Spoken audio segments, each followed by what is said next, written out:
नमस्कार दोस्तों। अगर आप भी भारत और दक्षिण अफ्रीका के बीच खेले गए आईसीसी महिला क्रिकेट विश्व कप 2025 के फाइनल मुकाबले में भारत की शानदार जीत को देखने के बाद खुश हैं, तो हमारी इस वीडियो को एक लाइक और चैनल को सब्सक्राइब करके ऑल नोटिफिकेशन को ऑन कर लें। तो चलिए दोस्तों, आपका ज्यादा समय न लेते हुए आज की इंटरेस्टिंग हाइलाइट्स वीडियो को स्टार्ट करते हैं। जैसा कि दोस्तों, भारत और दक्षिण अफ्रीका के बीच आईसीसी महिला क्रिकेट विश्व कप 2025 का फाइनल मुकाबला नवी मुंबई के डीवाई पाटिल स्टेडियम में रोमांचक मुकाबला खेला गया।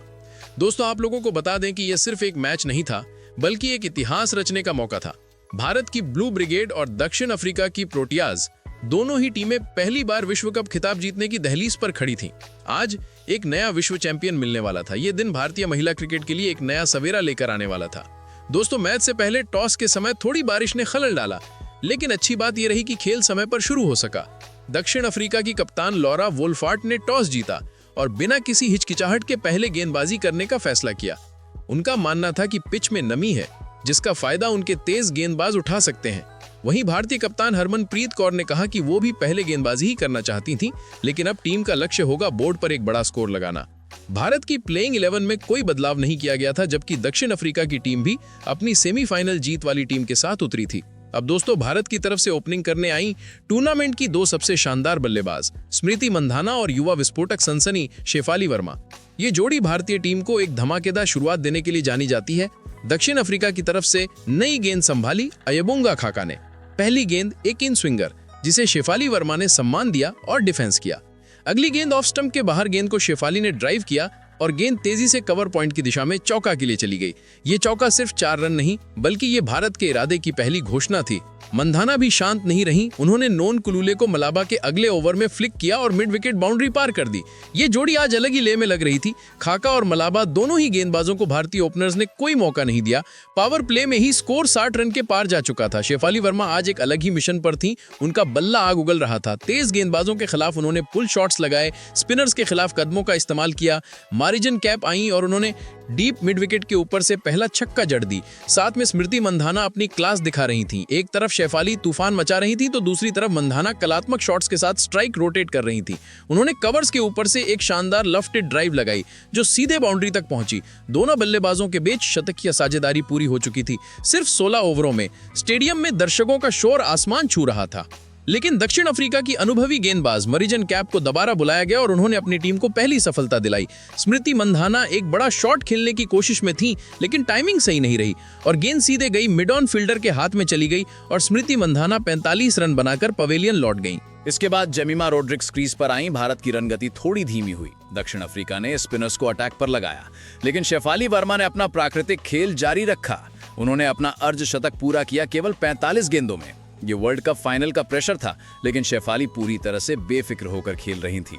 वो अपने शतक की ओर बढ़ रही थी जब 28वें ओवर में अयबोंगा खाका की गेंद पर एक तेज कैच लपका गया और शेफाली वर्मा 87 रन बनाकर आउट हो गई, जहां पर 28 ओवर तक भारत का स्कोर 166 रन पर 2 विकेट हो गया। अब दोस्तों, 2 सेट बल्लेबाजों के आउट होने के बाद कप्तान हरमनप्रीत कौर और जेमिमा रोड्रिग्स पर पारी को आगे बढ़ाने का दबाव था। दक्षिण अफ्रीकी फील्डिंग अब मुस्तैद दिख रही थी। एंड्री डकसेन और क्लो ट्रायन ने कुछ टाइट ओवर निकाले, लेकिन जेमिमा रोड्रिग्स और हरमनप्रीत कौर दोनों ही अच्छी शुरुआत को बड़ी पारी में नहीं बदल पाई और जल्द ही पवेलियन लौट गईं।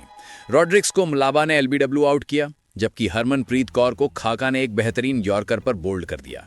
भारत का स्कोर अब 4 विकेट के नुकसान पर 229 रन हो गया और अंतिम 10 ओवरों में बड़े स्कोर के लिए एक और बड़ी साझेदारी की जरूरत थी। और यहीं पर भारत की 2 ऑलराउंडर्स दीप्ति शर्मा और ऋचा घोष ने मोर्चा संभाला। दीप्ति शर्मा, जो इस टूर्नामेंट में अपनी बल्लेबाजी से प्रभावित कर चुकी हैं, उन्होंने एक छोर संभाला, जबकि युवा विकेट कीपर बल्लेबाज ऋचा घोष को अपनी आक्रामक बल्लेबाजी के लिए जाना जाता है और उन्होंने वही किया। नदीन डी क्लर्क गेंदबाजी करने आई और ऋचा घोष ने डीप मिड विकेट के ऊपर से एक और करारा छक्का जड़ दिया। ऋचा घोष सिर्फ 24 गेंदों में 34 रन बनाकर एक तूफानी पारी खेलकर आउट हुई, लेकिन तब तक उन्होंने टीम के स्कोर को 250 के पार पहुंचा दिया था। उनकी इस पारी ने भारत को मोमेंटम दिया। दूसरे छोर पर दीप्ति शर्मा का शांत और समझदार खेल जारी रहा। उन्होंने सिंगल डबल से स्कोरबोर्ड को चलाया और खराब गेंदों को बाउंड्री के दर्शन कराए। उन्होंने 50 गेंदों में अपना शानदार अर्धशतक पूरा किया। टूर्नामेंट का उनका तीसरा अर्धशतक था। दीप्ति ने अकेले ही अंतिम ओवरों में टीम का भार संभाला। उन्होंने राधा यादव के साथ मिलकर कुछ महत्वपूर्ण रन जोड़े। भारतीय पारी के अंतिम ओवर में 298 रन पर एक रन लेने की कोशिश में दीप्ति शर्मा दुर्भाग्यपूर्ण तरीके से 58 रन बनाकर रन आउट हो गई, लेकिन उन्होंने अपना काम कर दिया था। भारत ने निर्धारित 50 ओवरों में 7 विकेट खोकर 298 रनों का एक विशाल और चुनौतीपूर्ण स्कोर खड़ा किया। ये फाइनल मुकाबले में भारत का अब तक का सबसे बड़ा स्कोर था। अब दोस्तों 299 रनों का पीछा करने उतरी दक्षिण अफ्रीका की टीम को अपनी शुरुआत मजबूत रखनी थी। क्रीज पर आई कप्तान लॉरा वोल्वार्ट और तस्मिन ब्रिट्स। भारत के लिए गेंदबाजी की शुरुआत की रेणुका सिंह ठाकुर ने, जो अपनी स्विंग के लिए मशहूर है। रेणुका ने अपनी पहली ही गेंद पर ब्रिट्स को परेशान किया। गेंद बाहर की तरफ निकली और बल्ले को छकाती हुई गई। ये ओवर मेडन गया। अगली बार जब रेणुका आई तो उन्होंने कमाल कर दिया। तस्मीन ब्रिट्स को एक बेहतरीन आउटस्विंगर से छकाया।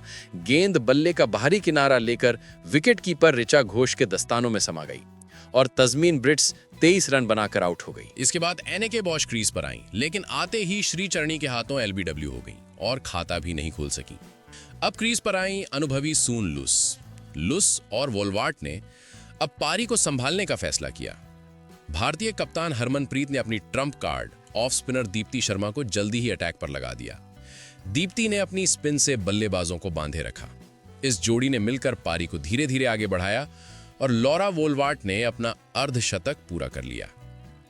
लेकिन जैसे ही साझेदारी खतरनाक होने लगी, भारत ने अपना एक और हथियार इस्तेमाल किया। शेफाली वर्मा ने अपनी ही गेंद पर लुस का कैच लपक लिया और सुने लुस 25 रन बनाकर पवेलियन लौट गईं। इसके बाद मारी जाने कैप क्रीज पर आई, लेकिन शेफाली वर्मा ने एक बार फिर से कहर बरपाया और इनको भी ऋचा घोष के हाथों कैच आउट करवा दिया और मारी जाने कैप मात्र 4 रन बना सके। अब मारी जाने कैप के आउट होते ही भारत ने पूरी तरह से शिकंजा कस लिया। क्रीज पर अब सिनालो जाफ्ता थी। दीप्ति शर्मा ने लगातार दबाव बनाए रखा। उनके ओवर में रन बनाना बल्लेबाजों के लिए लगभग नामुमकिन हो रहा था और यहीं पर दीप्ति शर्मा ने मैच का सबसे बड़ा टर्निंग पॉइंट दिया। उन्होंने सिनालो जाफ्ता को एक तेज गेंद से फंसाया। जाफ्ता ने मिड विकेट पर शॉट खेला और गेंद सीधे फील्डर के हाथ में गई। जाफ्ता 16 रन बनाकर आउट हो गई। एक छोर पर कप्तान लॉरा वोल्वार्ट अभी भी चट्टान की तरह खड़ी थी। उन्होंने दबाव में भी अपना खेल जारी रखा और एक एक करके रन जुटाती रहीं। उन्होंने डर्कसेन के साथ मिलकर स्कोर को 200 के पार पहुंचाया और फिर उन्होंने वो कर दिखाया जिसका सपना हर कप्तान फाइनल में देखता है। उन्होंने एक सिंगल लेकर अपना शानदार शतक पूरा किया। पूरा स्टेडियम तालियों की गड़गड़ाहट से गूंज उठा और वर्ल्ड कप फाइनल में अपनी टीम को जीत दिलाने का जिम्मा उनके पास थी।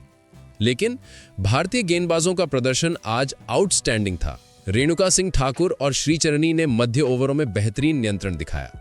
दीप्ति शर्मा को दोबारा बुलाया गया और उन्होंने अपना जादू फिर दिखाया। पहले उन्होंने अनरी डक्सन को एक शानदार कैच के जरिए चलता किया और फिर उन्होंने क्लोई ट्रायोन को एलबीडब्ल्यू आउट करके दक्षिण अफ्रीका की आखिरी उम्मीद को भी तोड़ दिया। ट्रायोन को अंपायर ने आउट दिया और यह फैसला भारत के पक्ष में गया। दीप्ति शर्मा को उनकी चौथी सफलता मिली। वोल्वार्ट को लगा कि अब वो अकेले नहीं लड़ सकती। वो एक बड़ा शॉट खेलने की कोशिश में थी, लेकिन भारतीय फील्डिंग आज लाजवाब थी। उन्हें एक मुश्किल कैच पर कैच आउट कराया गया। लॉरा वोल्वार्ट की 109 रन की साहसिक पारी का अंत हो गया। उनके चेहरे पर निराशा साफ झलक रही थी। उनके आउट होते ही दक्षिण अफ्रीका की हार तय हो गई थी। नदीन डी क्लर्क ने अंत में कुछ बड़े शॉट्स लगाए, लेकिन दीप्ति शर्मा के आगे उनकी एक न चली। उन्होंने अपने आखिरी ओवर में नदीन डी क्लर्क का विकेट लिया, जिससे उन्होंने अपना 5वां विकेट भी पूरा किया। और इसी के साथ भारतीय महिला क्रिकेट टीम ने आईसीसी महिला विश्व कप 2025 का फाइनल 52 रनों के बड़े अंतर से जीतकर अपना पहला विश्व कप खिताब अपने नाम कर लिया है। और ऐसी ही नई और धमाकेदार खबरें सबसे पहले जानने के लिए हमारे इस वीडियो को लाइक और चैनल को सब्सक्राइब करना बिल्कुल भी ना भूलें। धन्यवाद।